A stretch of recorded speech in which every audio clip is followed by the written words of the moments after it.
Bismillahirrahmanirrahim. Assalamualaikum warahmatullahi wabarakatuh. Alhamdulillahi rabbil alamin. Wassalatu wassalamu ala rasulillahil karim. Nabiyyina Muhammadinil amin.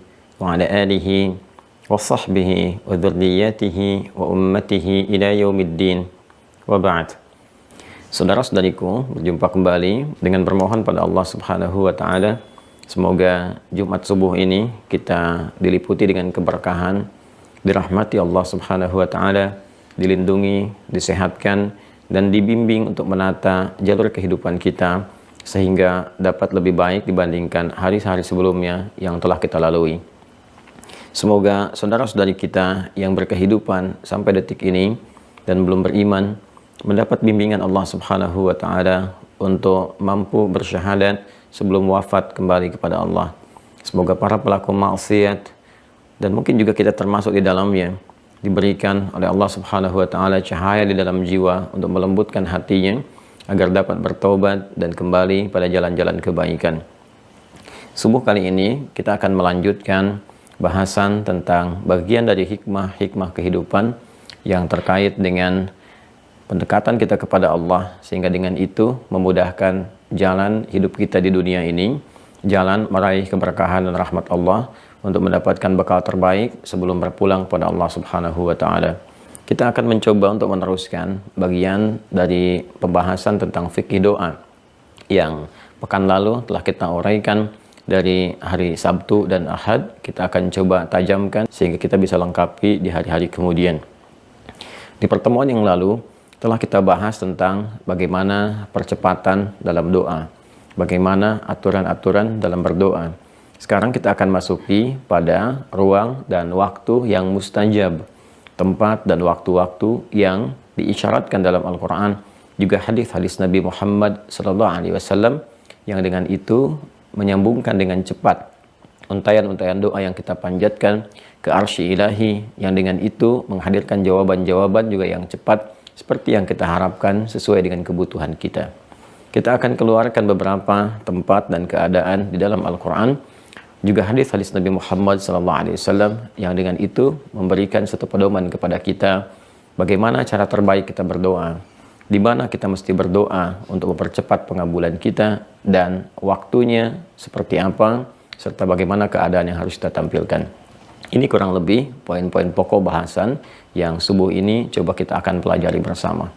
Kita akan memulai dulu dengan tempat-tempat mustajab yang diisyaratkan di dalam Al-Quran. Sebagian mungkin kita akan tampilkan di subuh ini sesuai dengan waktu yang kita miliki, yang Allah amanahkan kepada kita semua. Bismillahirrahmanirrahim.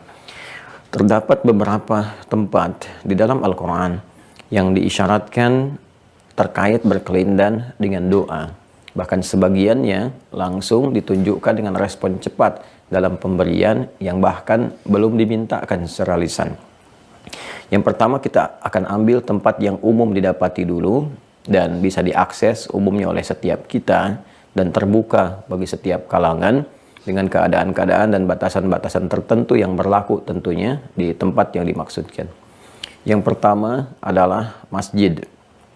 Saya ulangi, yang pertama adalah masjid. Isyarat ini didapati di dalam Al-Quran surah ke-9 At-Taubah di ayat ke-18. Quran surah ke-9 At-Taubah atau Al-Bara'ah di ayat 18. Ya, satu kita hadirkan dulu tempat, ya. Bukan sekedar tempat, tapi juga tempat yang mustajab. Mustajab ini terkait dengan doa, ya, istilahnya terkait dengan doa. Istajaba yastajibu, ya, yang cepat dijawab. Wa qala rabbukum ud'uni astajib lakum, kan?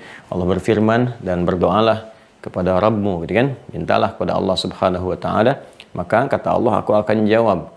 Keadaan untuk dijawab itu yang terjawab disebut dengan mustajab, ya.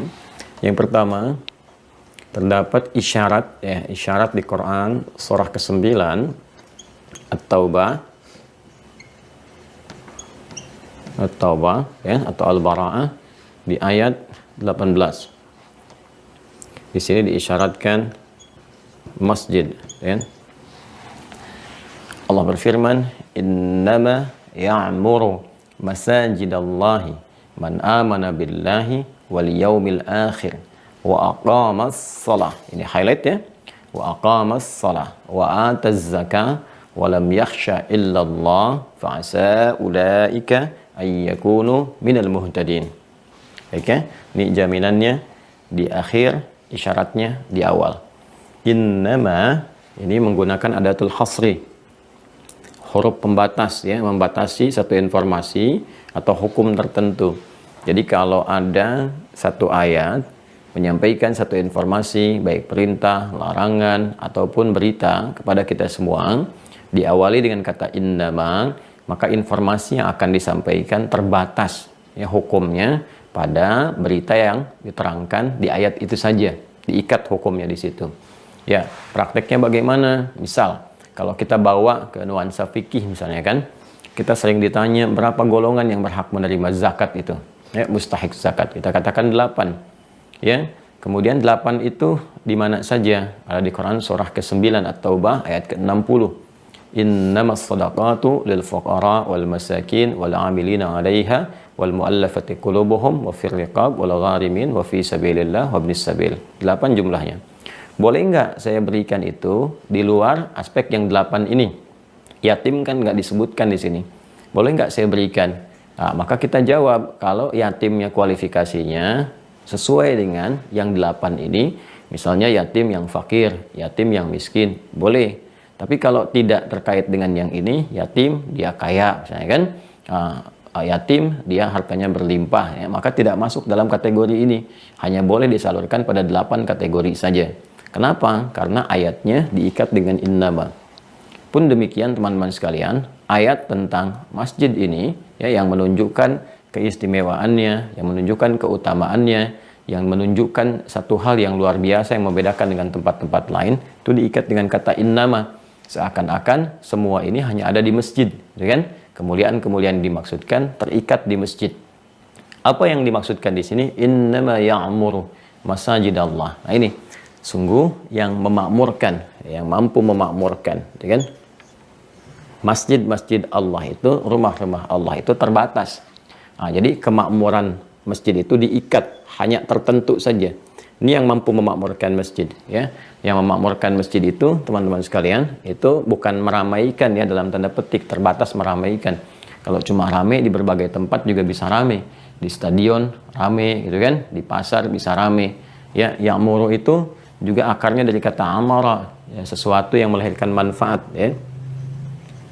Ya, menghidupkan dengan manfaat, ya, di antara maknanya, sesuatu yang melahirkan manfaat. Jadi usia kita juga cara mengisinya disebut dengan umur, kaitan dengan ini juga untuk memberikan kesan manfaat. Jadi kalau ditanya Anda umurnya berapa, Anda jawab misalnya 30 tahun, 40 tahun. Nah, ini memberi kesan juga selama 30-40 tahun itu manfaat apa yang telah kita bisa hasilkan dalam berkehidupan. Ya, karena itu diminta semua bagian tubuh kita itu berperilaku yang bermanfaat. Lisan bicara yang bermanfaat. Kalau nggak bermanfaat, nggak usah dikatakan. Karena itu muncul larangan-larangan untuk membatasi lisan berbicara pada hal-hal yang tidak bermanfaat. Demikian pandangan kita, demikian pendengaran kita, demikian sampai langkah di ujung kaki kita. Untuk menjaga kehormatan usia yang Allah berikan kepada kita supaya punya nilai, ya, supaya punya nilai dan tidak mendapati kerugian dalam beraktivitas. Demikian makmur, ya, juga sesuatu yang menghasilkan keberkahan, kesuksesan, ya, kebaikan dan turunan-turunan hal-hal yang positif lainnya. Maka di sini kita temukan, dilekatkan dengan masjid, ada pengurus masjid disebut Dewan Kemakmuran Masjid, ya kan? Nah, ini terambil dari akar ini juga. Dewan Kemakmuran Masjid artinya dewan, himpunan, kan, kelompok, satu gabungan organisasi terdiri dari personal-personal tertentu dengan susunan-susunan tertentu yang memang meniatkan untuk menghadirkan program-program yang bermanfaat di masjid. Ya kan? Program-program yang menghadirkan keberkahan di masjid. Ya, cari imam yang bagus, yang bermanfaat buat makmum, cari pengisi tausiah, penceramah, ustadz yang bagus, yang isinya bermanfaat untuk jamaah dan sebagainya. Ya kan? Ini poinnya. Kemudian di sini ada hal yang menarik yang mampu memakmurkan masjid-masjid Allah itu, yang menghadirkan manfaat-manfaat, kebaikan-kebaikan dan konsisten melakukannya. Karena ada ya di sini, ya, fi'il mudhari, menunjuk pada konsistensi, kontinuitas dan progresivitas. present, continuous, future. Baik sekarang, berkelanjutan atau sampai kapanpun, itu kan? Man amana billahi wal yaumil akhir. Satu adalah orang yang orientasinya ya adalah karena iman kepada Allah, ya. Iman kepada Allah dan memiliki orientasi akhirat. Nah, jadi masjid itu bukan proyek dunia, itu proyek akhirat. Walaupun dampak-dampak kebaikannya akan terasakan juga dalam kehidupan dunia, gitu kan? Nah, kita ngaji untuk kepentingan akhirat kita sholat untuk kepentingan akhirat kita. Walaupun dalam pengajian-pengajian kalau rame kan ada pendukung aspek dunianya juga, gitu kan? Ada yang dagang, ada konsumsi, ada macam-macam. Itu bagian dari keberkahan yang didapatkan. Tapi proyeksinya untuk akhirat, jadi bukan untuk dunia. Karena itu jangan sekali-kali mencari proyek-proyek dunia itu melalui masjid, ya itu nggak tepat sasarannya. Tapi kalau disebutkan innama, ada kemungkinan juga itu terjadi. Segelintir orang yang mencari proyek-proyek dunia datangnya ke masjid. Apakah itu dengan untuk jabatan, dengan materi, ya harta kekayaan atau masing-masing yang lainnya, ya kan?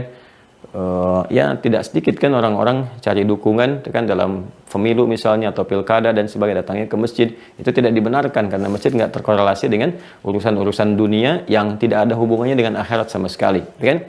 Atau bahkan misalnya untuk pengumpulan dana pada proyek tertentu gitu kan yang tidak ada hubungan dengan aspek akhirat, itu tidak tepat, ya, tidak tepat guna.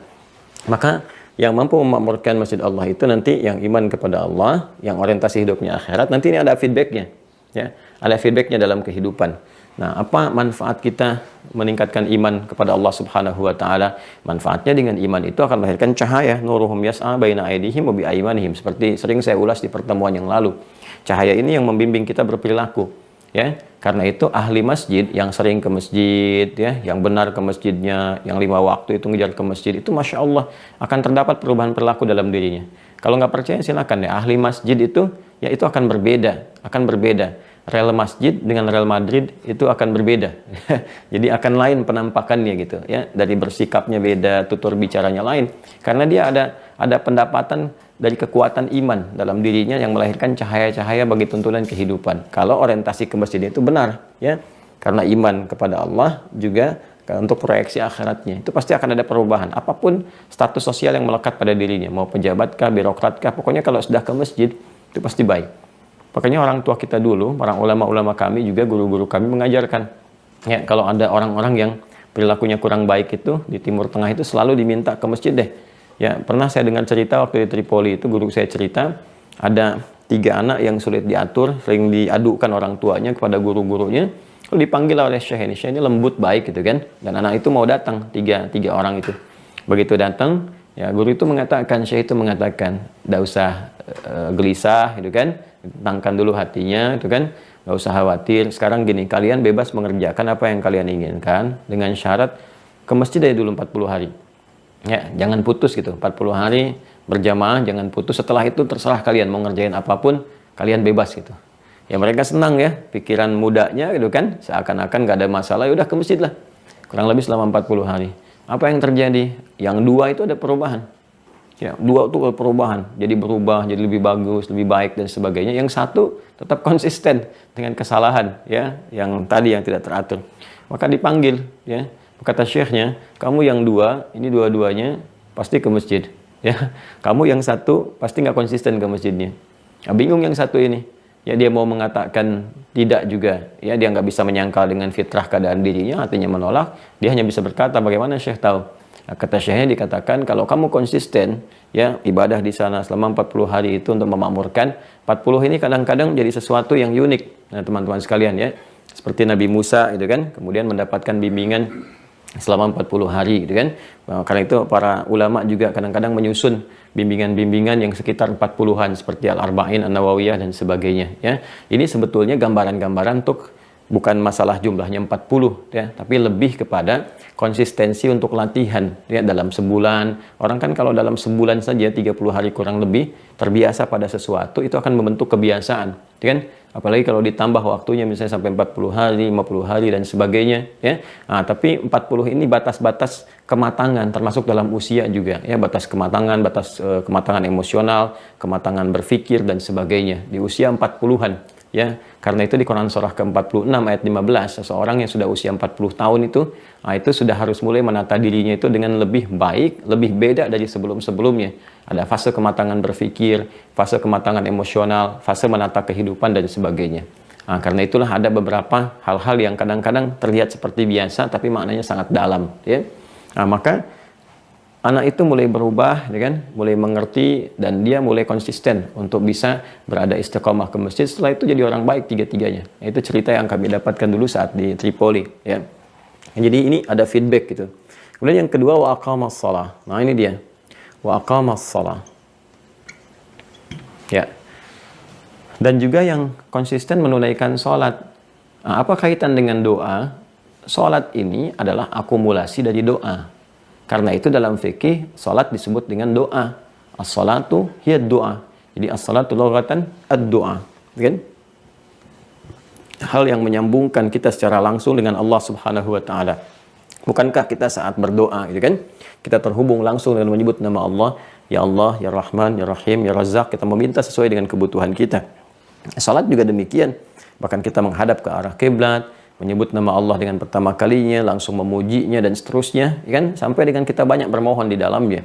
Karena itu ada yang mengatakan juga, salat kan seakar dengan kata silah, ya, sesuatu yang terhubung erat. Ibadah ini disebut dengan salat karena langsung mengonlinekan kita, menghubungkan kita dengan erat kepada Allah Subhanahu wa taala. Silah, salat seakar juga hybridnya atau derivasinya dengan kata wasalah, sesuatu yang sampai.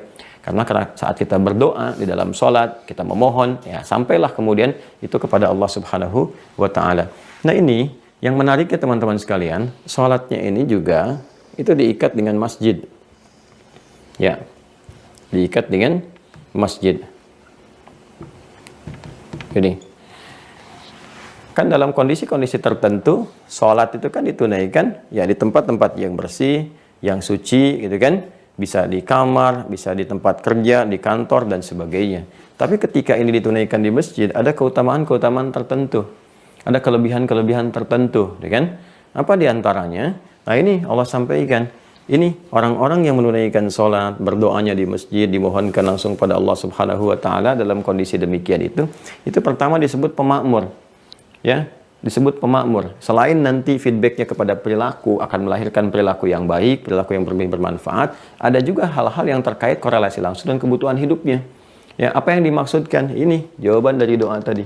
Makanya diujungkan Allah tutup dengan fa'asa ulaika yakunu minal muhtadin. Maka mereka itu berpotensi akan langsung diberikan oleh Allah Subhanahu wa taala petunjuk-petunjuk, pedoman-pedoman berkehidupan. Ya, muhtadin itu kan mendapatkan hidayah, mendapatkan hudan. Di antara makna hudan itu apa? Ya, jawaban-jawaban dari doa. Ya, hudan itu diantaranya maknanya banyak sekali. Pedoman hidup, sesuatu yang memudahkan, sesuatu yang membuat nyaman, sesuatu yang mendapatkan perlindungan, itu kan jawaban dari doa semua. Ya, makanya ketika Allah menyampaikan dzalikal kitabul la raiba fi hudan lil muttaqin, di ujungnya kan ayat kelima ditutup dengan kalimat ulaika ala hudam mir rabbihim. Kalau sudah mendapatkan hudan apa? Wa ulaika humul muflihun. Mereka itulah orang yang berbahagia, mereka itulah orang yang sukses. Jadi dapat hudan itu cenderung bahagia, cenderung sukses, cenderung nyaman. Muflih itu orang yang meraih falah. Sedangkan panggilan sholat menggunakan kata falah sandingannya. Hayya 'alas shalah, hayya 'alal falah. Kalau diraih kata sholah ini mendapatkan falah, maka falah berubah jadi aflah. Karena itu muncul qad aflahal mu'minun. Sungguh orang-orang beriman itu sejatinya akan menggenggam kebahagiaan, kesuksesan. Siapa mereka? Alladzina hum fi shalatim khashi'un. Yang mereka itu salatnya khusyuk. Jadi salat khusyuk itu bisa berhasil menjadikan kita sukses mendapatkan sesuatu, meraih kebahagiaan tertentu, ya kan? Nah, orang yang mendapatkan aflah itu namanya muflih. Muflih kaitannya dengan huda. Ulaika ala hudam mir rabbihim wa ulaika humul muflihun. Dan itu bisa diraih lewat sholat. Dan yang paling pokok tempatnya didapatkan di masjid. Ya? Dan dalam sholat itulah kemudian muncul doa. Makanya orang-orang yang berdoa dalam sholat itu cepat sekali dikabulkan kalau sholatnya benar.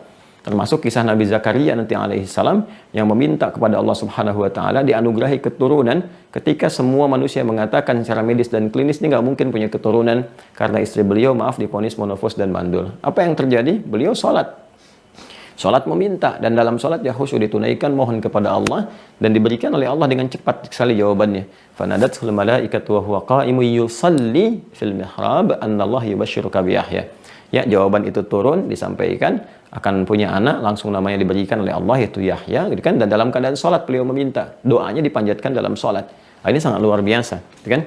Nah, jadi Allah menjamin ini kalau kita benar datang ke masjid, niat ibadah, sholat benar, memohon itu dalam sholat itu, ya kan? Atau memohon kita berdoa pada Allah di dalam masjid ini, maka percepatan doa itu akan cepat sekali diberikan.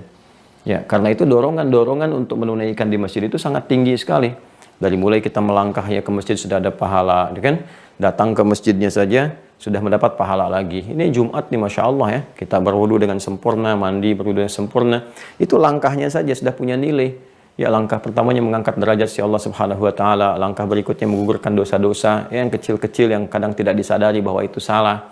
Kemudian sampai di masjid mendapat pahala lagi 25 kali lipat, ya kan? Yang jarak satu keduanya 500 tahun, dua ketiga 500 tahun, demikian seterusnya, banyak sekali pahalanya. Itu belum memulai apapun. Dan berpotensi ketika kita hadir di dalamnya, kita bermohon cepat sekali dikabulkan. Ya, masjid. Ya, dalam sholat nanti ada turunan lagi kapan dilakukannya. Kan masjid itu kan tempat sujud, tempat kita bersimpuh, tempat kita bermohon. Makanya dalam sujud kan Nabi memberikan isyarat untuk banyak berdoa. Ya, aktsirud doa, ya kan?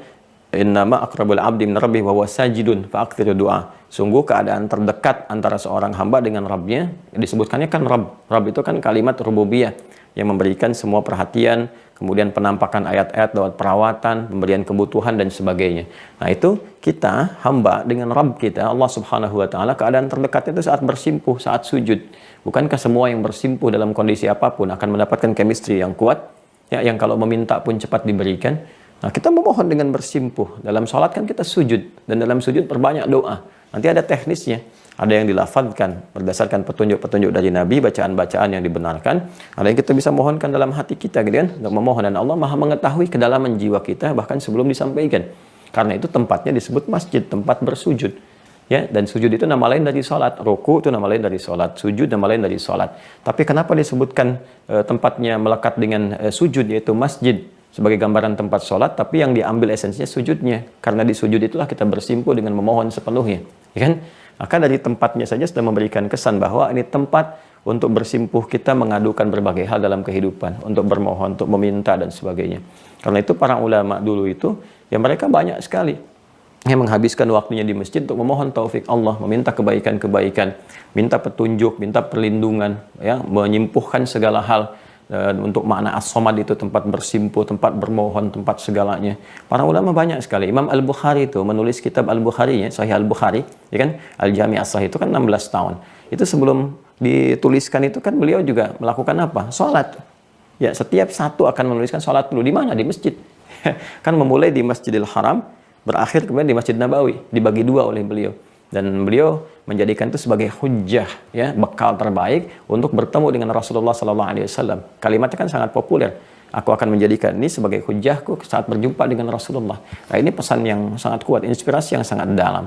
Bekal apa yang kita siapkan untuk menghadap Allah, ya, dan Masya Allah kita berharap juga dengan bekal itu bisa berjumpa dengan Rasulullah. Bekalnya apa? Yang jadi kebanggaan kita di hadapan Allah dan Rasulnya. Saat dihisab kita katakan, ya Allah, aku telah menyiapkan ini untuk perjumpaan denganmu. Ketika berjumpa dengan Rasulullah, ya Allah, ya Rasulullah, saya sering mendawamkan ini untuk berjumpa dengan Anda, gitu kan, dan sebagainya. Masya Allah. Nah, apa yang kita siapkan di sini? Para ulama besar dulu seperti itu. Termasuk juga para begawan-begawan pengetahuan dan sebagainya. Avicenna, itu Ibnu Sina dalam sejarahnya. Itu kalau lupa tertentu, datangnya ke masjid, sholat 2 rakaat. Ya, kemudian ingat dan sebagainya. Itu banyak sekali. Jadi manfaat-manfaat ini besar sekali, teman-teman sekalian. Ya, banyak orang-orang hebat kita di masa lalu, termasuk pebisnis-pebisnis yang sukses, itu kan, yang hartanya melimpah dan sebagainya. Itu sebelum berangkat ke masjid dulu, dari mulai subuh, kemudian bertahan dengan syuruk, rencana-rencananya mereka kemudian serahkan kepada Allah dengan bertawakal, minta petunjuk kepada Allah. Pulang dari pekerjaan, mampir ke masjid dulu, ya, sholat 2 rakaat dulu, kemudian di situ, ya, tahiyatul masjidnya atau sesuai dengan keadaannya, apakah sholat sunnah wudhu, kemudian memasrahkan kepada Allah, sehingga pulang ke rumah juga dalam keadaan yang tenang, yang nyaman, yang baik. Itu bisa ditiru. Anda pulang dari kantor nggak langsung ke rumah, saya kan ke masjid dulu, ya, berwudu, sholat, tuh kan, pasrahkan kepada Allah, pulang ke rumah. Jadi aura yang dibawa aura masjid.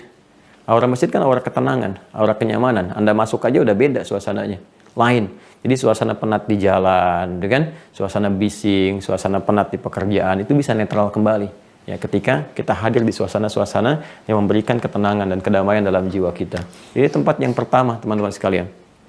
Ya, Dan nanti ini pun ada yang spesial lagi. Ya, ada yang spesial lagi.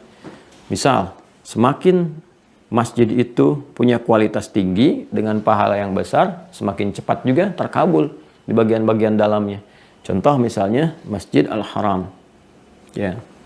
Yang pertama, Masjid Al-Haram, Masjidil Haram di Mekah, kan? Sholat di dalamnya punya keistimewaan 100.000 nilainya. Kita barusan sholat subuh kan, punya nilai di hadapan Allah, sekali sholatnya dapat 10 kebaikan. Sholat kan hasanah namanya kan, hasanah. Quran surah 11 Hud ayat 114. Aqimis sholata tarafain nahar wa zulafan minal lail innal hasanati yudhibnas sayyiat. Di dalam ayat ini sholat disebut dengan hasanah. Sedangkan hasanah itu setiap satu dikerjakan poinnya 10 kebaikan. Ya, di Quran surah ke-6 Al-An'am ayat 160. Allah Subhanahu wa taala berfirman, "Man jaa'a bil hasanati falahu asyru amsalihha." Siapa yang mengerjakan satu perbuatan hasanah kebaikan, dia mendapatkan 10 kali lipat ya dari apa yang dia kerjakan. Ya, 10 poin ini disebut dengan ajrun. Ya, jamaknya ujur. Lahum ajrun ghairu mamnun. Ini yang kita bawa pulang menghadap Allah Subhanahu wa taala. Sehingga kita sering berdoa, Rabbana atina fid dunya hasanah fil akhirati hasanah wa qina adzabannar. Ya Allah, jadikan semua perbuatan kami di dunia punya nilai hasanah, di akhirat bisa tampak hasanah itu yang bisa menjadi hijab bagi kami dari ancaman neraka. Nah, ini bayangkan kita sholat tadi kan dapat ya insyaallah ya dengan kadar keikhlasan minimalnya 10 kebaikan. Di Masjidil Haram kali 100.000 lagi. Jadi kita sholat sekali di sini, di Masjidil Haram sekali subuh, itu nilainya sama dengan 100.000 kali sholat. Nah, yang dikerjakan di tempat biasa. Nah, ini berdampak juga pada percepatan doa. Karena itu doa-doa yang dipanjatkan di area Masjidil Haram itu sangat cepat sekali terkabul. Ya, apalagi area yang inti di Masjidil Haram, yaitu area Ka'bah. Makanya di Ka'bahnya sendiri juga ada tempat-tempat mustajab ya, di Multazamnya misalnya, Hijar Ismailnya misalnya, kan di area-area itu Rukun Yamani, itu sesuatu yang sangat cepat kalau kita lakukan dengan benar. Maka kalaupun kita nggak dapatkan tempat yang sesuai di situ, saya kan Masjidil Haramnya tarik ke tempat berikutnya. Apa misalnya Masjid Nabawi, kan? Masjidnya Nabi. Masjid Nabawi, Masjidnya Nabi SAW di Al-Madinah Al-Munawwarah. Jadi punya keistimewaan juga, Masya Allah.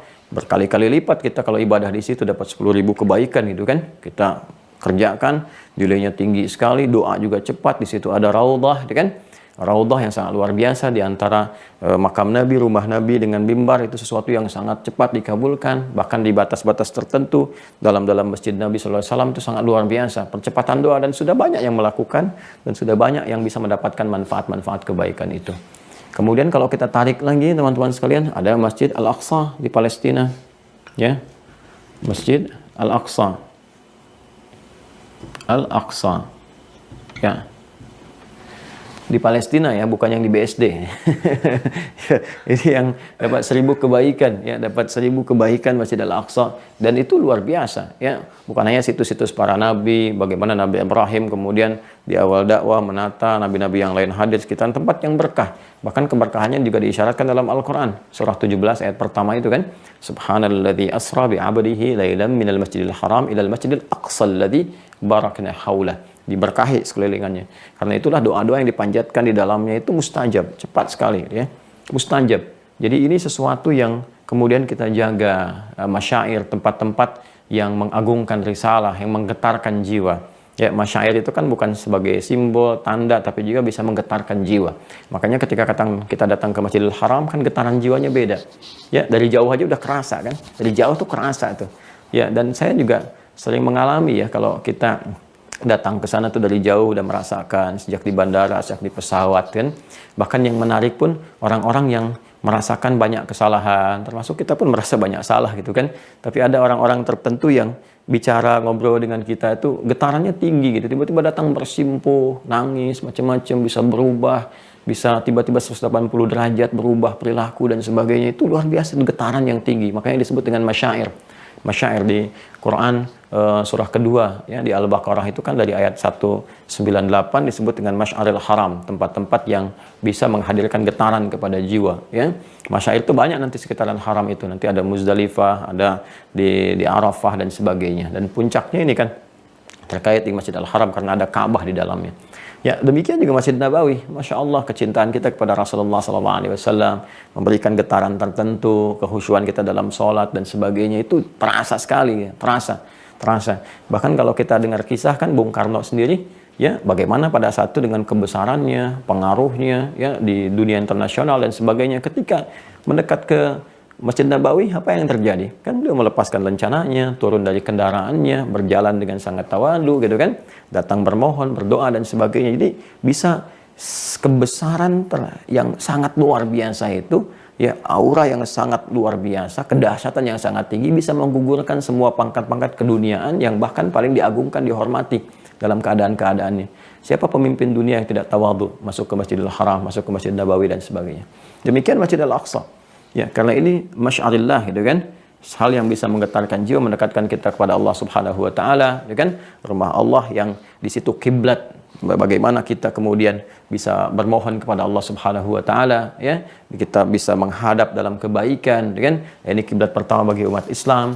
Kemudian masuk kepada kiblat yang lebih utama lagi, di awal manusia itu beribadah menghadapnya ke sana. Jadi kiblat pertama yang Allah kemudian jadikan untuk manusia itu kan Ka'bah. Ya, di Quran surah ketiga Ali Imran ayat 95 sampai 96 itu kan, ya ketika Allah kemudian menyampaikan inna awwala baitin wudi'a lin-nasi lalladzi bi Bakkah mubarakah. Sungguh rumah pertama yang dibangunkan ya untuk manusia supaya dia bisa menjadikan kiblat itu untuk beribadah kepada Allah, yaitu Ka'bah.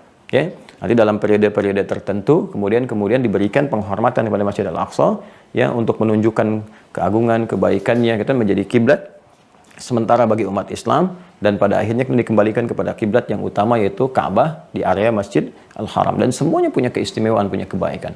Karena itulah kita umat Islam sangat menjaga bukan sekedar situs ini ya, tapi masyair, hal yang bisa menggetarkan jiwa, bagian-bagian dari nilai-nilai keislaman yang sangat tinggi. Kita jaga baik Masjid Al-Haram, Masjid Nabawi, pun demikian Masjid Al-Aqsa. Jadi segala hal-hal yang bisa mengurangi kemuliaannya, ya kan? Yang menghadirkan hal-hal yang buruk gitu kan kepada tempat-tempat mulia ini kita jaga, ya. Nah, jadi teman-teman sekalian, ini diantara hal yang oleh Nabi SAW itu ditekankan, bahkan kalau kita mau rihlah gitu kan, mau kemudian ya taruhlah kita katakan sekedar jalan-jalan pun kan itu rihlah ya. Nabi mengatakan la tasyuddur rihal. Jangan kuatkan keinginan untuk jalan-jalan ya, kecuali ke tempat-tempat yang bermanfaat. Jadi jalan-jalan pun Nabi mengisyaratkan cari tempat yang bermanfaat. Manfaatnya apa buat kita? Ada kesan yang bisa digali nggak ke pengetahuan, terutama untuk meningkatkan iman. Cari tempat-tempat yang bisa meningkatkan iman. Jangan sampai cari tempat yang bisa menggugurkan iman. Jalan-jalan ke tempat yang maksiat, pemandangannya bisa meruntuhkan hafalan Quran kita atau menghilangkan misalnya nilai-nilai kebaikan yang selama ini telah kita tata, kan? Cari tempat yang bermanfaat, menambah ilmu, menambah wawasan, menguatkan iman. Dan kata Nabi, di antara tempat-tempat itu ya ini yang paling utama. Udah nambah ilmu tentang sejarah kehidupan kita, sejarah spiritual yang berlangsung, ya bagaimana kehidupan di masa lalu ditata dan sebagainya, yang melahirkan peradaban, iman juga kita semakin kuat. Kalau tak mampu kita mendatangi satu di antara tiga ini, maka ini ambil yang paling standar, yaitu masjid pada umumnya. Makanya masjid dalam Al-Quran pun disebut dengan kalimat yang bentuk jama' dilekatkan kepada pemiliknya, yaitu Allah. Masajid Allah, masajid Allah. Ya, kalimat masjid pertama kan di Al-Baqarah itu, ya. Kita temukan di ayat 114 itu, ya, ketika Allah berfirman, "Wa man azlamu mimman mana'a masajid Allah." Kemudian di At-Taubah ayat 18 kan, "Innama ya'muru masajidallah." Masjid-masjidnya Allah, masjid-masjidnya Allah. Supaya ada kesan pada jiwa kita, walaupun kita nggak mampu ke Masjidil Haram, Masjid Nabawi atau Masjidil Aqsa, ya semua masjid milik Allah. Minimal kita datangi masjid dekat-dekat kita. Ya, ada Al-Ikhlas, ada Al-Ihsan, ada Al-Hikmah, ya ada Al-Adalah dan sebagainya. Semua Masya Allah itu ya. Masjid-masjid itu kata Allah bukan milik orang yang bangunnya, bukan milik orang yang donasinya paling banyak gitu kan. Kalau sudah jadi itu semua adalah masjid-masjidnya Allah. Hukum Allah yang berlaku. Makanya masuk dengan keluar caranya beda. Di dalam masjid ada aturannya. Kan rezekinya diatur oleh Allah dan sebagainya. Maka kalau kita genggam aturan itu, kita akan mendapatkan perlindungan, naungan kebaikan dari Allah Subhanahu wa taala. Maka di antara fungsinya masjid-masjid ini kalau kita dapati ini bisa berfungsi kaitan erat dengan doa. Ya. Maka manfaatkan kalau sudah ke masjid. Manfaatkan dengan baik. Ini isyarat-isyarat yang sangat tinggi sekali teman-teman sekalian. Ya apalagi kalau ini sudah bergabung dengan waktu-waktu tertentu. Ya waktu-waktu tertentu yang mustajab. Nanti sebelum masuk ke waktunya, saya ingin tegaskan dulu beberapa tempat-tempatnya. Di clear ya. Yang pertama adalah masjid. Jadi sedapat mungkin kita coba hadirkan motivasi-motivasi yang kuat di dalam Al-Quran dan hadis-hadis Nabi. Kan banyak sekali motivasi yang tinggi sekali.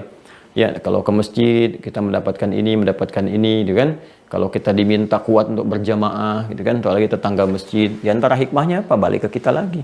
Supaya doa kita cepat terkabul, ada ketenangan dalam jiwa. Jadi di hukum Islam itu, kalau ada yang sifatnya memaksa, wajib, berarti itu urgent, sangat urgen untuk kita dapatkan. Ya kan? Itu penting bagi kita karena itu dipaksa untuk mendapatinya supaya kita dapat kemuliaan itu. Baliknya ke kita lagi, itu saking sayangnya Allah. Kalau Allah nggak sayang, nggak akan dipaksa. Ya sama kayak orang tua juga kan, kadang memaksa kita untuk mengerjakan sesuatu karena ada manfaat untuk kita. Kalau nggak ada manfaatnya, ngapain orang tua maksa kita? Ya kan? Padahal yang benar kan demikian kan, dan Allah maha benar. Al-haqqu min rabbika fala takunanna minal mumtarin. Kalau dilarang itu untuk menjaga kehormatan kita, makanya hukumnya haram. Haram itu kan seakar dengan kata hormah, diserap ke dalam bahasa Indonesia dihormat. Ya kan? Jadi hukum haram itu untuk menjaga kehormatan kita, bukan untuk menjatuhkan kita. Itu kalau cara berpikir kita benar, paham, kita akan mengerti tentang hikmah kehidupan. Nah, kemudian teman-teman sekalian, ini kita dapatkan masjid. Lalu selanjutnya ada mihrab. Mihrab. Ini mempercepat juga terkabulnya doa. Ya, ini isyaratnya ada di Quran, surah ketiga Ali Imran, ayat 35 sampai 37. Ya, pada kisahnya Sayyidah Maryam alaihissalam, ya, dan pamannya Nabi Zakaria.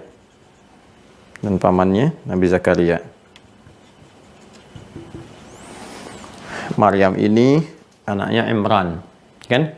Imran bin Matan. Imran bin Matan nanti naik ke atas, nyambungnya ke Nabi Harun, ya, keturunannya. Imran bin Matan. Imran punya istri namanya Hannah, ya kan? Hannah punya saudari perempuan namanya Elizabeth, atau Elizabeth, orang Latin Eropa menyebutnya Elizabeth alias sobat. Nah, Elizabeth ini punya suami namanya Zakaria. Jadi ini pamannya nih, ya, Maryam ini ke Zakaria, ini sepupu nih pamannya, ya kan? Keponakan ya. Jadi ini Zakaria, ini pamannya Maryam, gitu kan? Kemudian yang paling menarik teman-teman sekalian, Hannah ketika mengandung Maryam itu Imran sudah meninggal. Ya, dan Imran itu orang soleh, ya, termasuk imam besar lah yang hadir di zamannya pada masa itu, dan meninggal dunia. Lalu Hannah ini ketika mengandung juga bermohon kepada Allah supaya anaknya itu nanti bisa menjadi pengabdi yang baik, ya, soleh, gitu kan, kemudian dekat dengan Allah, dan memang disiapkan, dinazarkan supaya ini anak satu ini menjadi anak yang soleh untuk mengabdi dalam urusan agama saja. Nah, itu visi dalam kehidupan. Ya, kita kan harus bisa petakan nih, anak pertama misalnya jadi ahli tafsir, kedua ahli hadis dan sebagainya. Jadi kompleksitas kehidupan yang dihadapi, ada solusi di keluarga, itu yang melahirkan sakinah, ketenangan, ada solusi. Nah, ini Maryam diharapkan demikian saat dalam kandungan, dan harapannya laki-laki, begitu lahir perempuan. Dan Allah tegaskan, perempuan punya keistimewaan, jangan salah, ya kan? Nah, ini sebetulnya ayat yang sangat tinggi nilainya, karena saat sementara di barat, apalagi jauh sebelum itu, apalagi di jahiliyah, ya, yang seakan tidak punya nilai, bahkan di salah satu kepercayaan itu perempuan tuh nggak punya nilai. Kalaupun ada di satu tempat ibadah, ada perempuan banyak, itu ibadah belum bisa dilakukan kalau belum ada satu laki-laki, ya kan? Nah, jadi keadilan tentang mengangkat derajat perempuan yang diangkat, ditinggikan dan sebagainya justru datang dengan risalah Islam. Ya, yang dulu perempuan nggak dapat warisan, dipandang rendah, datang Islam memberikan nilai warisannya, menjelaskan fungsi hikmahnya. Datang Islam mengangkat derajat perempuan, bahkan kalimatnya tinggi sekali. Walaysa dzakaru kal untha.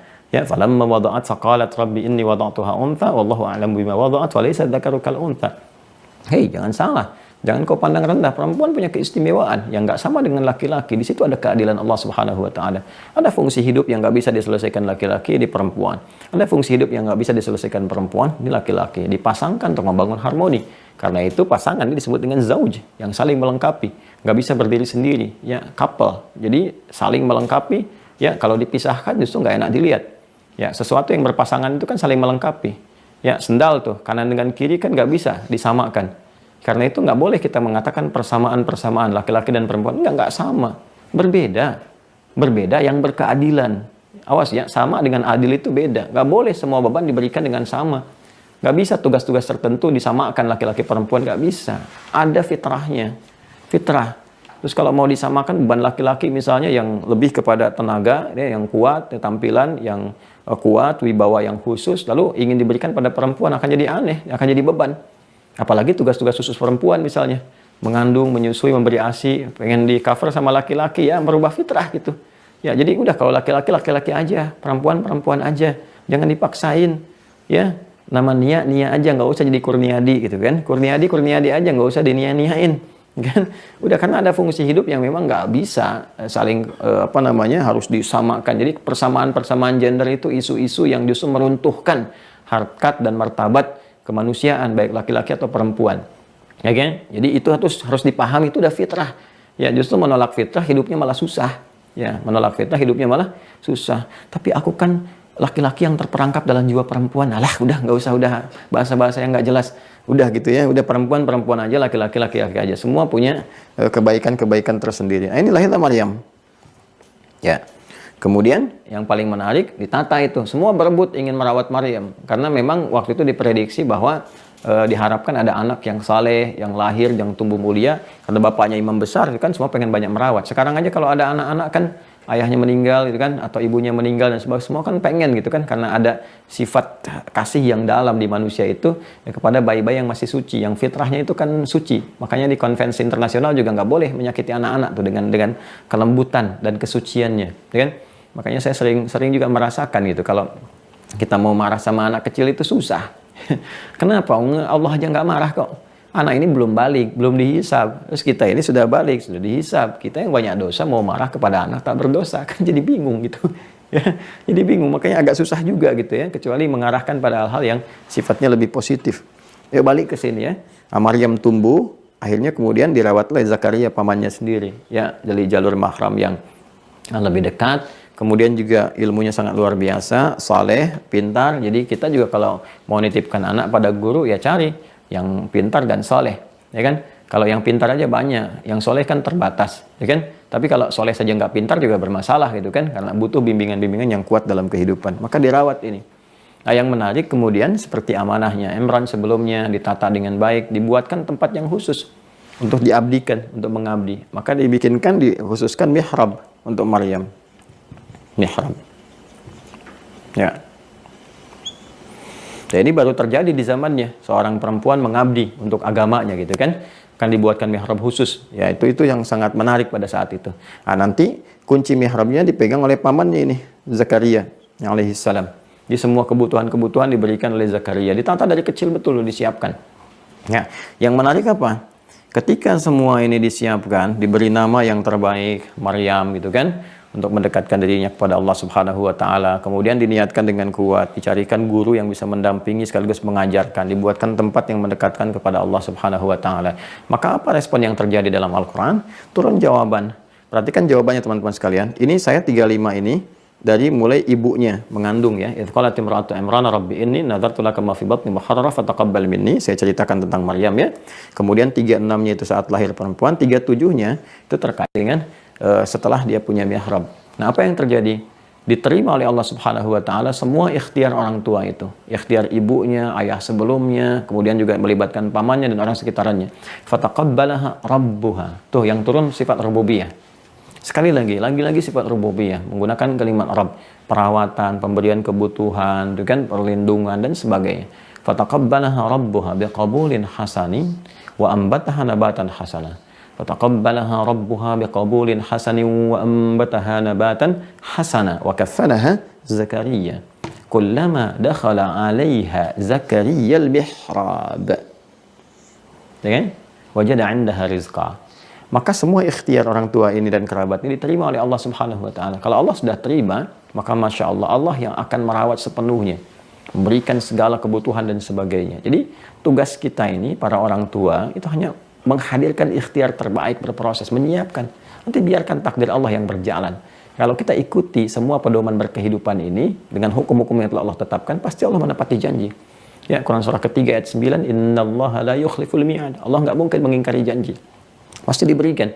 Maka diterima oleh Allah ikhtiar ini, kan? Kemudian apa yang terjadi? Wa ambataha nabatan hasana. Dijaga oleh Allah langsung, itu kan? Perawatan pertumbuhannya, Nah, yang paling menarik adalah kullama dakhala 'alaiha Zakaria al-mihrab. Kullama dakhala 'alaiha Zakaria. Nabi Zakaria yang pegang kuncinya, ya, dititipkan untuk memberikan kebutuhan dan sebagainya. Setiap kali masuk ke mihrabnya Maryam, wajada 'indaha rizqa. Sudah ada semua kebutuhannya. Dan kalimatnya menggunakan rizqa. Ya, wajada 'indaha rizqa. Jadi semua ada. Bahkan para ulama tafsir pun menginformasikan kepada kita bahwa hal-hal yang nggak didapati di masanya, di musimnya itu ada. Kalau digambarkan misalnya bukan waktunya musim jeruk, ada jeruk. Itu kan hal yang menarik. Kalau musim anggur ada anggur, musim jeruk ada jeruk, itu biasa. Ini musim jeruk adanya anggur. Jeruk ada, anggur ada, di kompleks semua ya. Ya terus luar biasa lah gitu ya, lengkap gitu. Nah, apa yang terjadi? Pamannya kan tanya, ya Maryam anna laki hadza. Maryam dari mana semua ini? Ya, pamannya tahu kemuliaan Maryam, kedekatannya dengan Allah Subhanahu wa taala yang disiapkan oleh para orang tuanya dan sebagainya gitu kan. Apa yang terjadi? Anna laki hadza, dari mana semua ini? Qalat, dia jawab, huwa min indillah. Semua ini rezeki yang dimaksudkan min indillah, dari Allah Subhanahu wa taala. Min indillah. Oh ya. Innallaha yarzuqu man yasha' bighairi hisab. Allah kalau sudah berkehendak akan memberikan rezeki kepada siapa yang Dia kehendaki tanpa batasan. Ya, siapa yang Dia kehendaki tanpa batasan. Baik, ini menarik kan? Nah, perhatikan cara baca Nabi Zakaria yang menjadikan kita terinspirasi dari itu. Jadi kalau ada di Al-Quran atau di hadis-hadis Nabi Muhammad SAW, kalimat-kalimat begini, yang dikehendaki oleh Allah. Siapa yang dikehendaki oleh Allah? Seperti di Al-Bukhari, nomor hadis 71. Ya, di Kitabul Ilmi. Kitabul Ilmi itu berarti posisi yang kedua, topik ketiga. Setelah Kitab Bad'ul Wahyi, Kitabul Iman, Kitabul Ilmi. Kitab yang ketiga, Kitabul Ilmi, kemudian bab yang ke-13 di Kitabul Ilmi. Ya, hadis nomor 71, riwayat Muawiyah radhiyallahu taala anha. Beliau mengatakan, sami'tu Rasulullah sallallahu alaihi wasallam qaal, saya mendengar Rasulullah SAW bersabda, ya may yuridillahu bi khaira yufaqihu fid din. Siapapun yang diinginkan oleh Allah menjadi orang baik. Ya, nah siapapun yang diinginkan. Jadi jangan kita menyimpulkan, oh kita nggak diinginkan, tidak. Masuk ke dalam hukumnya, sistemnya. Apa itu? Yufaqihu fiddin. Allah akan bimbing ya untuk paham, cinta tentang urusan-urusan agamanya, memahami urusan agamanya.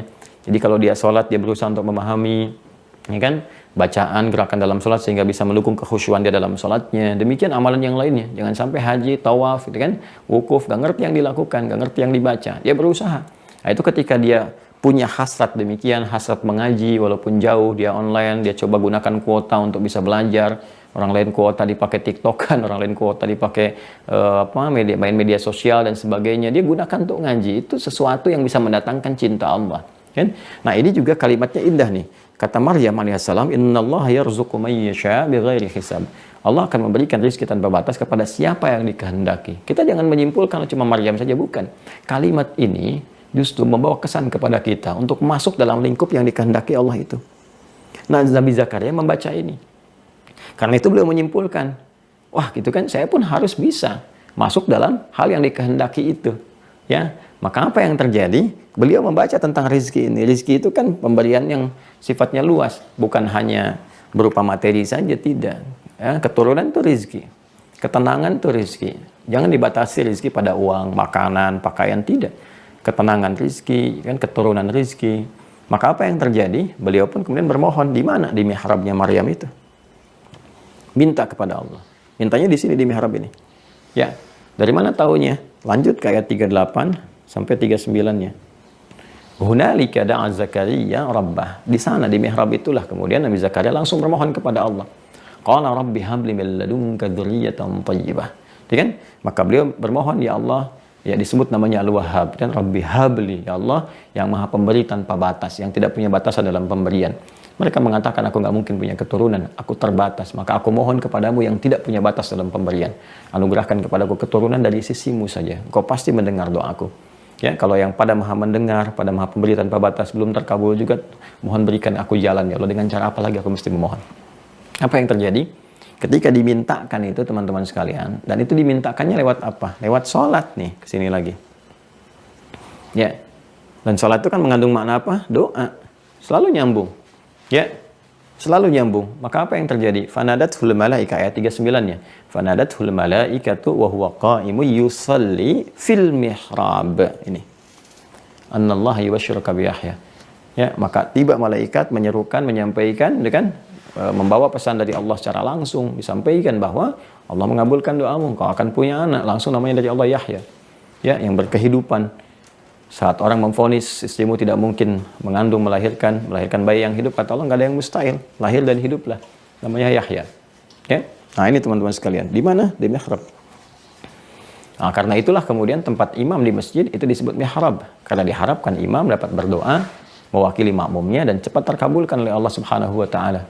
Ya, karena itu imam tuh unik, kadang-kadang pengen baca ayat ini di tengah-tengah setelah waladhdallin amin bisa pindah ke bacaan tertentu atau yang dibacakan mewakili kebutuhan makmum secara umum. Karena itu pilih imam yang baik, bukan hanya di rumah tangga, di masjid juga penting gitu kan. Pilih imam yang bukan hanya bagus bacaannya, mengerti fikih salat. Makanya imam itu ketika akan ngimami kan balik dulu ke belakang, ngamatin dulu. Ya, nggak ujuk-ujuk istau, lalu makmum menjawab sudah tahu gitu kan, tidak. Ya, istau, istaqimu, lihat dulu makmumnya siapa. Mungkin ada anak kecil, orang mampir, orang dewasa, orang baru selesai kerja dan sebagainya. Setelah itu dia petakan, dia baca ayat sesuai dengan kebutuhan makmum. Dari panjang atau pendek kemudian ayatnya sampai makna ayat yang mewakili makmum secara umumnya. Itu fikih salat namanya. Ya, makanya nggak sembarangan pilih imam. Dan imam bukan jabatan dunia. Makanya kan saya bahas dari awal nih akhirat nih. Jangan pejabat dunia pengen jadi pejabat akhirat di masjid tuh kan. Ya, saya pengen jadi imam. Ini nggak bisa Pak. Kenapa? Saya departemen saya kan direktur. Tidak juga gitu ya. Nah, kalau sudah masuk ke masjid harus tahu. Kalau direktur tahu fikih salat silahkan. Tahu fikih imam silahkan. Ya, jadi sesuai dengan tempat, sesuai dengan makom. Nah ini rahasianya. Nah karena itulah kemudian di rumah juga kita bisa bikin mihrab, tempat khusus untuk kepentingan ibadah saja. Jadi nggak boleh bercampur. Syaratnya nggak boleh bercampur. Ya kalau ada ruangan, ya nggak harus besar. Musola, saya ada khusus mihrabnya. Kalau nggak ada ruangan pun, ini kan mihrab tadinya ada pembatas yang membatasi. Ya kita bisa gunakan dalam bentuk kiasan. Artinya saya cuma punya petakan, misalnya apa, punya petakan tuh udah hebat nih punya gitu kan. Ya saya dulu ngontrak di petakan. Ya datang-datang ngontrak ke petakan ini, terus kita hamparan sejadah. Tapi mihrab kita di situ. Artinya nggak boleh dicampuri yang lain-lain. Ya jangan makan di situ, jangan ngobrol urusan dunia di situ. Jangan pasang status di situ, jangan foto ceklik kabarin teman lagi di mihrab, jangan diganggu ya. Tidak juga. Tepikan semuanya, gunakan untuk ibadah saja. Begitu Anda gunakan tempat itu untuk kepentingan ibadah, apa yang terjadi? Doa cepat terkabul. Bahkan ada satu kedahsyatannya, Allah mengabulkan ini sebelum dimintakan. Ya, karena itu jadi kebutuhan, Allah berikan apa yang dibutuhkan, walaupun dia tidak harus menyampaikan apa yang diinginkan. Kan? Ini kebutuhannya diberikan. Inilah mihrab. Ya. Nah ini dua diantaranya teman-teman sekalian ya. Nah, ini tempat-tempat yang sangat baik lah, tempat-tempat yang sangat bagus ya. Jadi masjid sudah kita dapatkan, mihrab juga kita dapatkan, kan nanti ada turunan-turunan ke bawahnya. Ya kalau masjid kan nggak mungkin kita bisa bikin di rumah ya, kecuali musola kalau di rumah turunannya tempat sholat. Ya mihrab bisa kita kelola. Ya sepanjang kita khususkan tempat untuk beribadah saja, berdoa saja, walaupun sehamparan sejadah. Minta di situ lewat sholat. Nah, nanti kalau kita mau gabungkan, cari waktu-waktu yang mustajab. Waktu-waktunya. Dan kita bisa gunakan ibadah itu baik di mihrab, di rumah di musalla, ataupun kita ke masjid misalnya kan. Apa yang bisa kita lakukan di rumah? Di antaranya apa? Waktu-waktunya apa? Sholat misalnya, sholat malam, tahajud. Ya, kan itu masih bab sholat. Sholat itu kan doa. Ya, dan di antara sholat yang sangat memberikan satu gambaran kuat dan cepatnya pengabulan doa itu adalah tahajud. Tahajud, apalagi kalau tahajudnya dikombinasikan, tahajud dikerjakan di mihrab, misalnya malam kita bangun di mihrab kita, di rumah kita sholat, ya kan? Kemudian kita lakukan tahajud. Quran surah ke-17 Al-Isra di ayat 79 ya sampai 81 itu kan cepat sekali. Wa minal laili fatahajjad bi nafilatan laka asa ay yab'atsaka rabbuka maqaman mahmuda. Itu cepat langsung dijawab oleh Allah. Ya wa minal laili fatahajjad bi, dari sebagian malam itu engkau bangun, tunaikan tahajud. Jadi kalau tahajud harus istirahat dulu. Ya, tidur dulu, bangun, itu tahajud. Kalau kita nggak tidur dulu, langsung sholat, misalnya kan malam, jam berapapun, nah itu nama umum yang masuk qiyamul lail, ya bangun malam, itu umum sekali. Tapi kalau kita tidur dulu, kan, kemudian setelah itu kita bangun, tunaikan sholat, nah itu aktivitas yang dikerjakan dari mulai tidur, kemudian bangun, tuh hajada namanya. Kalau kita bersungguh-sungguh pakai ta, dan kalau tantangannya tinggi pakai tasdid sebelum huruf akhirnya, maka menjadi tahajjada ya tahajjud, tahajjada ya tahajjada, tahajjada ya tahajjadu, tahajjudan kan, tahajjada ya tahajjadu, tahajjudan fahuwa mutahajjid. Jadi sifatnya disebut dengan sholat tahajud. Karena itu kita istirahat, malamnya bangun, apalagi dikerjakan di mihrab cepat. Bahkan Allah yang perintahkan dalam sholat itu kamu minta. Wa qul, katakan, ya Rabbi adkhilni mudkhala sidqin wa akhrijni mukhraja sidqin. Itu kan, katakan ya Allah, gitu kan, berikan kepada aku bimbingan ya dalam mengerjakan aktivitas ini. Kemudian berikan aku bimbingan ya Allah untuk mencari jalan keluar, solusi dari masalah-masalah ini. Waj'alni min ladunka sultanan nasira, dan berikan aku pertolongan ya Allah dari sisimu, dari persoalan yang menjeratku, dari orang-orang yang mengancam, orang-orang yang menghendaki aku begini dan begitu. Kita minta. Dan Kau yang Maha Kuasa ya Allah, Kau menggerakkan segala hal. Maka Allah jamin, fa'asa ayyab'atsaka rabbuka maqaman mahmuda. Maka boleh jadi kata Allah, kalau kamu benar salatnya, kamu benar mohonnya, aku angkat ke tempat yang terbaik. Ya. Jadi sepertiga malam itu yang paling bagus dalam suasana tahajud, sholat kan kita minta. Umumnya kan orang kalau sholat pasti minta kan, bukan sekedar formalitas untuk memenuhi unsur kewajiban ibadah. Nah, itu poin. Kemudian kapan lagi waktu yang terbaik waktunya, gitu kan? Menjelang fajar, singkat menjelang fajar. Jadi kalau subuh misalnya sekarang jam 4 lewat 9 lewat 10, Anda setelah selesai tahajud jam 4-nya misalnya kan, di waktu-waktu spesifik tuh berdoa kepada Allah lewat istighfar dulu, istighfar. Itu waktunya namanya waktu sahar. Ya, jamaknya ashar. Waktu ashar ini waktu yang sangat ideal untuk menajamkan istighfar lalu diisi dengan doa. Itu rumusnya ada di Quran surah ke-51 ya, Adz-Dzariyat ayat 18. Wabil ashari hum yastaghfirun. Dan di waktu-waktu sahar itu mereka banyak beristighfar kepada Allah. Istighfar itu kan membeningkan cawan hati kita sehingga memudahkan kita berdoa. Pasangan istighfar itu kan doa. Makanya di dalam adab berdoa itu dibuka dengan istighfar dulu. Kan kita selesai sholat istighfar kan. Astagfirullah. Allahumma antas salam minkas salam tabarakta ya dzal jalali wal ikram, dan turunannya baru berdoa kan. Ya, jadi pembukanya lewat itu dulu, bersih dulu. Ya kalau kita minta kitanya kotor kan susah masuk. Karena ketutup tuh. Ya, mau diberikan kan mental. Saya sering ilustrasikan seperti ada gelas, ya dalamnya ada air tapi kita tutup begini.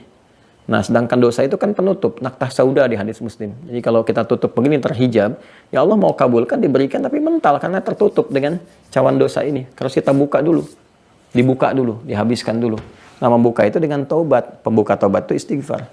Makanya kita beristighfar minta supaya buka dulu ini. Kalau sudah dibuka, hatinya bersih, masuk. Itu yang disampaikan oleh Nabi ketika ada seseorang menempuh perjalanan kan, untuk bermohon kepada Allah, dia tempuh perjalanan. Thumma dzakara rajula ya yutilu safara ash'atha aghbara. Nabi mengisahkan seorang lelaki yang menempuh perjalanan panjang sampai dia kena banyak debu. Kemudian yamudu yadaihi ila sama, dia mengangkat tangannya ke langit, fa yaqulu ya Rabb, dia memohon pada Allah ya Rabb, 3 kali itu. Ya, 3 perbuatan yang seharusnya mempercepat doa 3 kali untuk dijawab lebih cepat dibandingkan orang biasa. Perjalanan panjang, mengangkat tangan, ya mengangkat tangan itu kan cepat dijawab juga dan ada adabnya. Kemudian setelah itu dia menyebut al-asmaul husna, dia mohon. Tapi anna yustajabu lahu. Bagaimana dia bisa dijawab kata Nabi? Mat'amu haram, masyrabu haram, malbasu haram, wa ghudhiya bi haram. Makanannya haram, minumannya haram, dan perangkat hidupnya haram. Haram itu nutup. Bagaimana bisa terjawab begitu diberikan pun mental lagi? Maka dibuka dengan istighfar. Nah, waktu sahar ini waktu yang paling efektif dan waktu yang paling berkesan gitu, melahirkan rasa kepada jiwa. Jadi begitu kita mohon tuh cepat, kita pun merasakan itu. Ya, makanya dipuji oleh Allah. Dan itu akan melahirkan sifat-sifat baik, sifat-sifat sabar, sifat pemberi, sifat pembenaran, sifat khusyuk. Itu istighfar waktu subuh. Dan digabungkan semua itu di Quran, surah ketiga Al-Imran ayat 17. Ya, as-sabirina was-sadiqina wal-qanitina wal-munfiqina wal-mustaghfirina bil ashar. Ya, orang-orang sabar itu kan orang-orang membenarkan, orang-orang yang kemudian khusyuk dalam sholat, orang-orang yang senang berbagi, ya itu termasuk juga golongan orang-orang yang sering beristighfar di waktu sahar. Jadi menggabungkan sifat-sifat mulia di situ. Nah, ini teman-teman sekalian ini. Ya, waktu sahar, kemudian juga waktu tahajud, dan sahar ini kan digandengkan dengan waktu pasca tahajud di Quran surah 51. Kalau kita baca dari 15 sampai 18 kan itu gabungan. Innal muttaqina fi jannati wa 'uyun akhidhina ma atahum rabbuhum innahum kanu qabla dzalika muhsinin. Siapa orang muhsin di sini? Kanu qalila minal laili ma yahja'un. Mereka yang sedikit tidurnya, bangun malam tahajud, wa bil ashari hum yastaghfirun. Dan setelah itu dia sambungkan ke sahar, dia banyak istighfar, dia mohon pada Allah cepat dijawab. Itu melatih jiwa nanti, melatih. Ya, kalau sudah terbiasa nanti di lisannya sering istighfar, di mobil istighfar, jalan istighfar, nanti cepat Allah kabulkan. Ya, berikan perlindungan kebaikan-kebaikan. Nah, kalau kita kumpulkan cari waktu yang bagus lagi, misalnya Jumat. Nah, sekarang waktunya Masya Allah. Ya, innalillahi sa'atan, sungguh Allah menyediakan satu waktu yang sekejap. Ya, fi yaumil jumu'ah, di hari Jumat saja. Nah, ini untuk menunjukkan kemuliaan Jumat. Yang kalau kita berdoa bertepatan dengan waktu itu cepat dijawab sepanjang kebutuhan kita yang dimohonkan kepada Allah. Para ulama banyak pendapatnya tentang waktu ini. Ada yang mengatakan ini antara dua khutbah, ya, ketika khatibnya duduk, kemudian kita bermohon kepada Allah di antara dua khutbah, kan ada jeda tuh kan, khutbah pertama kemudian jeda. Nah, saat jeda itu sebelum khutbah kedua kita bermohon pada Allah Subhanahu wa taala. Makanya persiapan untuk bermohonnya itu tinggi. Kita mandi dulu pakai wewangian, datang di awal ya dan sebagainya. Terus jangan lupa istri pun nitip kan, minta doakan ini doakan itu, kita bawa kita mohonkan. Nah, itu kan indah gitu pengantar-pengantarnya. Makanya kuat. Ada yang mengatakan nanti sore setiap ba'da asar yang menjelang ke maghrib. Ya, kemudian di situ bermohon, minta sama Allah Subhanahu wa taala. Ada yang nggak mau ketinggalan, udah pokoknya sudah masuk Jumat, udah mulai. Kan udah ganti hari maghrib terus membentang malam dan siangnya itu mustajab. Cari aja semua untuk bermohon pada Allah Subhanahu wa taala. Itu saking seriusnya sungguh-sungguh mencari keutamaan waktu itu. Ya kan? Nah, ini baru sebagian yang bisa kita tampilkan karena waktu kita terbatas juga di subuh menjelang pagi kali ini. Jadi yang ingin kita tegaskan bahwa kita butuh untuk bermohon. Ya kan? Kita dihadapkan pada tantangan-tantangan kehidupan. Ya, tantangan inilah yang melahirkan pahala. Jadi kita nggak bisa lepas dari tantangan kehidupan yang kita sering sebut dengan masalah. Sebetulnya bukan masalah. Itu ujian untuk meningkatkan kualitas hidup kita. Karena fitrah manusia itu diuji. Diuji, karena ujian itu gerbang untuk mendapatkan peningkatan kualitas sekaligus pahala. Kalau nggak ada ujian, nggak ada pahala. Nggak ada ujian, nggak ada sabar. Nggak ada ujian, nggak ada kualitas. Makanya anak-anak SD diuji supaya bisa naik ke SMP. Anak SMP diuji supaya bisa naik ke SMA. Kalau nggak ada ujian, nggak bisa keukur, meningkat nggak kualitas pengetahuannya, ya kan? Dan setiap naik tingkat itu kan disesuaikan kadarnya, pengajarannya, bahkan gurunya pun berubah kan? Untuk penyesuaian itu wajar. Kenapa dalam urusan dunia logika kita begitu tajam, tapi dibawa kepada urusan akhirat kita malah mengadu. Kenapa yang kau uji aku ya Allah? Kenapa bukan orang lain saja? Gimana sih kamu Joni? Ya kan? Kan ujian itu selaras dengan kadar kemampuan. La yukallifullahu nafsan illa usaha. Terus Allah bikin hukum. Inna ma'al usri yusra. Sesulit apapun pasti ada solusi. Nah, cuma barangkali sebagian dari kita tidak mempelajari dulu. Karena nggak belajar itu nggak tahu cara menyelesaikannya. Makanya kita butuh belajar, butuh ta'lim, butuh mengaji kembali. Butuh kebeningan hati untuk membaca. Dan butuh mencari referensi yang benar. Yang mengarahkan kita pada kebenaran dalam pembelajaran untuk berketuhanan, beragama dengan baik. Dan membangun peradaban di tempat yang kita pijak. Saya kira untuk sementara yang kita sampaikan. Mudah-mudahan kita dipertemukan di kesempatan yang lain untuk membahas dengan lebih dalam lagi. Dan mudah-mudahan bahasan itu bisa meningkatkan keimanan kita, ketakwaan, dan pengetahuan yang mendekatkan kita dengan Allah Subhanahu wa taala. Demikian disampaikan. Sekali lagi bagi teman-teman yang belum masuk mungkin ke Mira, Mahad Islam Rafiatul Akhyar, kita buka, ini kan pesantren terbuka, cuma sifatnya juga formal supaya teman-teman serius ya. Jadi kita sediakan fasilitas di Zoom, itu ada Senin sampai Kamis ya untuk yang formalnya. Jadi Senin sampai Rabu itu materi umumnya, Kamis itu ada pengayaan, tanya jawab, kemudian menyelesaikan soal-soal untuk memberikan pemahaman yang kuat. Nanti Jumat dengan sampai Ahad itu umum untuk hikmah atau yang umum-umum pembahasan yang terkait dengan aspek-aspek pembelajaran kita. Bagi teman-teman yang sering bertanya, termasuk dari luar negeri, boleh Anda daftar saja, masuk ke UAH Cornell. Di situ ada paket-paket pembelajaran yang dibutuhkan oleh Anda juga. Silahkan Anda dapati, otomatis Anda dapat password dari situ. Passwordnya Anda aktifkan, akunnya diaktifkan, nanti masuk ke web. Dan Anda dapat pembelajaran gratis. Nggak ada bayar-bayar tertentu untuk belajar, nggak ada. Zoom pun kami fasilitasi. Sepanjang masih kami punya kekuatan yang Allah titipkan, kita akan hadirkan untuk saling melengkapi. Saya bukan orang yang orientasi mencari materi, tidak. Tapi bagaimana kita bertanggung jawab untuk menyampaikan supaya Allah juga memberikan ridho kepada kita semua. Ya. Adapun kalau buku Anda berinfak, buku itu untuk Anda juga supaya bisa dicetak kembali, untuk juga digunakan hal yang bermanfaat, gitu kan. Dari situ, dan itu juga nilainya tidak banyak gitu kan ya, hal yang Anda butuhkan. Kalau belajar kita bebaskan, semuanya kita berjalan dan kita berharap Allah memberikan ridho. Kecuali kalau ada proyek-proyek yang bermanfaat, bernilai jariah, saya pun akan sampaikan dan kita bisa sama-sama bersinergi untuk memanfaatkan itu. Nanti kalau pesantren sudah jadi, sekarang baru SD ya, untuk memenuhi yang level SD itu, alhamdulillah sudah sekitar 60-70%. Dan kita coba siapkan, nanti kalau sudah masuk yang itu ke SMP, itu kita lagi siapin, yang tanah sudah ada, sudah kita desain juga di sisi arsitekturnya. Nanti kalau sudah jadi di lahan yang SMP itu, nanti saya juga akan siapkan santri Mira di beberapa waktu bisa belajar di sana. Diundang merasakan suasana pesantren gitu kan, bisa ada pendidikan sebulan saat libur atau summer gitu kan, yang dari luar negeri bisa mampir ke situ. Jadi kurikulum yang kita bahas dalam online bisa diterapkan di offline secara terbatas dengan keadaan yang kita bisa sesuaikan juga. Demikian, terima kasih teman-teman sekalian atas segala perhatian. Saya mohon maaf kalau ada kekurangan atau bahkan kesalahan, itu mutlak dari saya pribadi. Dikoreksi aja ya, kalau ada yang salah penyebutan ayat atau hadis tertentu, koreksi, tinggalkan pendapat saya, ambil yang benarnya, dan jauhi pertentangan, perselisihan, sehingga hanya mengurangi kehormatan kita di hadapan Allah. Kalau ada benar itu dari Allah dan Rasulnya sebagai petunjuk, silahkan diamalkan, dan mudah-mudahan mendapatkan perhatian dan juga kasih sayang dari Allah Subhanahu wa Ta'ala, yang menjadi jalan kita juga untuk bertemu dengan Allah dan Rasulnya Sallallahu Alaihi Wasallam.